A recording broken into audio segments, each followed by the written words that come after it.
திருச்சியில ஜெயிச்சு வந்ததுக்கு அப்புறம் முதல் முறையா பொதுமக்கள் முன்னாடி ஒரு ஸ்பீச் ஒன்று கொடுத்திருந்தாரு.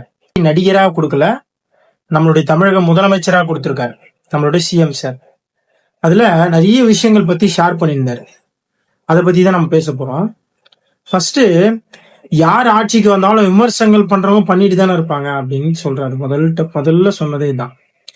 நான் என்ன கேக்குறேன், சார் சிஎம் சார், நீங்க திமுக ஆட்சி பண்ணும்போது நீங்க விமர்சனம் பண்ணலையா? நீங்களும் தானே விமர்சனம் பண்ணீங்க. அதை பத்தி எவ்வளவு ஜோக் பண்ணி பேசியிருப்பீங்க, எவ்வளவு ரீல்ஸ் போட்டிருப்பாங்க உங்க கட்சியை சார்ந்தவங்க. அப்போ உங்களுக்கு தெரியலையா இது?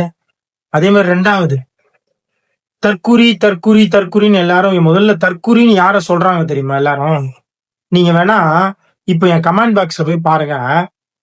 அசிங்க அசிங்க அசிங்க அசிங்கமா ரொம்ப கெட்ட கெட்ட வார்த்தையில இந்த 200 ரூபா ஊப்பி நீ, அதுக்கப்புறம் அசிங்க அசிங்கமா எவ்வளவு கேவலமா பேச முடியுமோ அந்த ஒரு கமெண்ட் பாக்ஸ்ல ஒரு 10 பேர் பாக்குற இடத்துல நம்ம இப்படி பேசுறமேன்ற அந்த சென்ஸ் கூட இல்லாத அந்த மெசேஜ் போடுறாங்க பாருங்க, அவங்கதான் உண்மையான தற்குறி.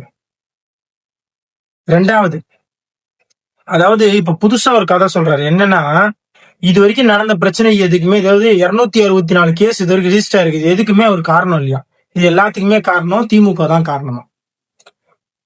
ஏன் எப்படி அப்படின்னு கேட்டா அவர் என்ன பதில் சொல்றாரு, இதுக்கு முன்னாடி அவங்க ஆட்சி பண்ணும்போது அவங்க போதைப் பொருள் கலாச்சாரத்தை அப்படியே பரப்பி விட்டுட்டு போயிட்டாங்களாம்.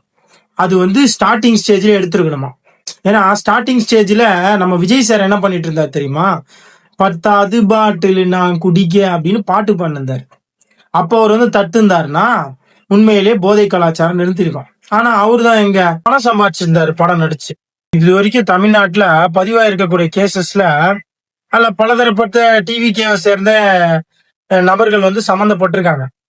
ஆனா இதுக்கெல்லாம் கூட நம்ம சிஎம் சார் காரணம் இல்ல, இதுக்கெல்லாத்துக்குமே கூட திமுக காரணம் தான் காரணம். அதாவது நீங்க சொல்றது எப்படி இருக்குன்னா, சிரிப்பு தான் வருது, உண்மையிலே பெரிய சிரிப்பு வருது. ஆனா இது எல்லாத்தையும் நம்பிக்கிட்டு ஒரு கூட்டம் கை தட்டிட்டு இருக்கு. அதே மாதிரி இன்னொரு வார்த்தை சொன்னாரு. அவரே சொன்னாரு. என்ன சொன்னார்னா, பொதுமக்கள் கவர்ச்சியை பார்த்து ஓட்டு போட்டாங்கன்னு சொல்றாங்களாம்.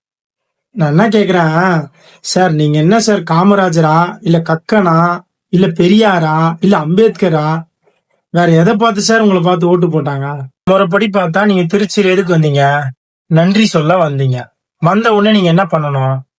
உங்களுக்கு ஓட்டு போட்டு ஜெயிக்க வச்ச மக்களுக்கு நான் என்னென்ன நல்லது பண்ண போறேன், 5 வருஷத்துல என்னென்ன மாதிரியான மாற்றங்கள் தமிழ்நாட்டுல வரப்போகுது, இத பத்தி எல்லாம் எக்ஸ்பிளைன் பண்றதை விட்டுட்டு இன்னுமே இருக்கக்கூடிய கட்சிகளை விமர்சனம் பண்ணிட்டு இருக்கீங்க.